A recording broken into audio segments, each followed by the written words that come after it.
વરસાદને પગલે એનડીઆરએફની 3 ટીમોને ડિપ્લોય કરવામાં આવી છે। રાજકોટમાં 2 જ્યારે કચ્છમાં 1 ટીમને ડિપ્લોય કરવામાં આવી। ગાંધીનગર ખાતે 1 ટીમને સ્ટેન્ડ બાય રાખવામાં આવી છે। ભારે વરસાદને પગલે એનડીઆરએફને પણ હવે તૈનાત કરી દેવામાં આવ્યું છે। 3 જેટલી ટીમો અલગ અલગ સ્થળે તૈનાત કરવામાં આવી છે, જેમાં રાજકોટમાં 1 અને કચ્છમાં 1 એનડીઆરએફની ટીમને તૈનાત કરવામાં આવી, જેથી કોઈ અનિચ્છનીય બનાવ બને છે તો તાત્કાલિક રીતે રેસ્ક્યુ કાર્ય ચલાવવા માટે એનડીઆરએફની ટીમને તાબડતોડ ત્યાં મોકલી શકાય। એટલા માટે એનડીઆરએફની ટીમને ભારે વરસાદના એલર્ટને જોતા ડિપ્લોય કરી દેવામાં આવી છે।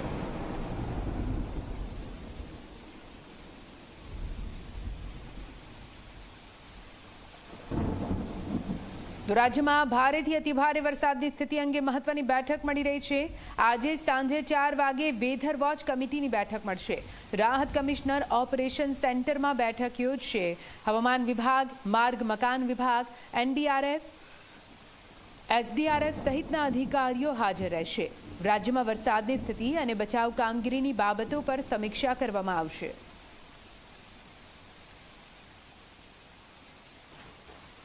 અને આજ વિશે વધુ માહિતી સાથે સંવાદદાતા હિતલ જોડાઈ ગયા છે। લાઈવ સીધા હિતલ પાસે જઈશું। હિતલ, ભારે વરસાદનું એલર્ટ આપવામાં આવ્યું હતું અને રેડ એલર્ટની વચ્ચે એનડીઆરએફની ટીમો ડિપ્લોય કરી દેવામાં આવી છે। જો કે તાત્કાલિક રીતે જ્યાં પણ જરૂર પડે ત્યાં રેસ્ક્યુ કામ ચલાવી શકાય, તેને લઈને આજ પણ મહત્વની બેઠક મળી રહી છે।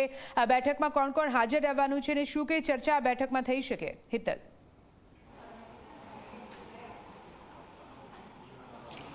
જી નિધિ, ચોક્કસ એવું કહી શકાય કે જે પ્રકારે ચોમાસું ગુજરાતમાં બેસી ગયું છે અને ક્યાંક ને ક્યાંક કેટલા બધા વિસ્તારો એવા છે કે જ્યાં ભારેથી અતિભારે વરસાદ થઈ રહ્યો છે। અત્યારે આપણે સ્ટેટ ઇમરજન્સી ઓપરેશન સેન્ટર છે તે જગ્યાએ ઊભા છીએ અને અહીંયાથી જે પ્રકારની કામગીરી થઈ રહી છે એ કામગીરી, અને ખાસ કરીને જોવા જઈએ તો જે પ્રકારે રાજ્યમાં ભારે વરસાદને કારણે જે સ્થિતિનું નિર્માણ થયું છે તેનું સીધું મોનિટરિંગ સ્ટેટ ઇમરજન્સી સેન્ટરથી રાખવામાં આવી રહ્યું છે। સ્વાભાવિક છે કે આ જે પ્રકારે સૌરાષ્ટ્ર અને કચ્છ વિસ્તારોમાં ભારેથી અતિભારે વરસાદ પડવાની સંભાવનાઓ અને અત્યારે પણ જે પડી રહ્યો છે તેના કારણે એનડીઆરએફની જે 3 ટીમો છે એને ડેપ્લોય કરી દેવામાં આવી છે। રાજકોટમાં 2, એક કચ્છમાં ડેપ્લોય કરવામાં આવી છે। આ ઉપરાંત ગાંધીનગરમાં 1 ટીમને સ્ટેન્ડ બાય રાખવામાં આવ્યું છે।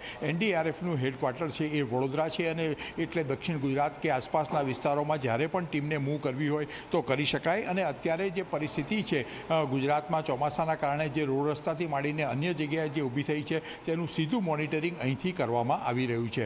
અત્યારે દરેક જિલ્લા કલેક્ટરો સાથે અને સ્થાનિક કંટ્રોલ રૂમો સાથે આ control room state emergency centre છે એ તાત્કાલિક અસરથી માહિતી મેળવી રહ્યું છે અને જરૂરી બચાવ રાહત કામગીરીનું માર્ગદર્શન પણ અહીંથી આપવામાં આવી રહ્યું છે।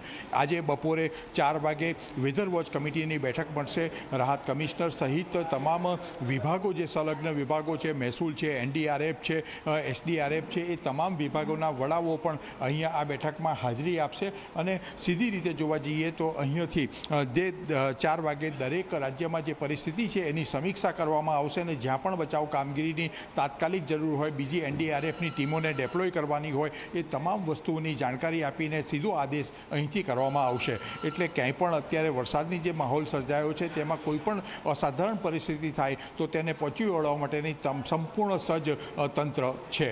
જી બિલકુલ હિતલ, પૂરી માહિતી માટે આભાર। તો આપ જો, ભારે વરસાદને લઈને એલર્ટ જાહેર કરી દેવામાં આવ્યો છે।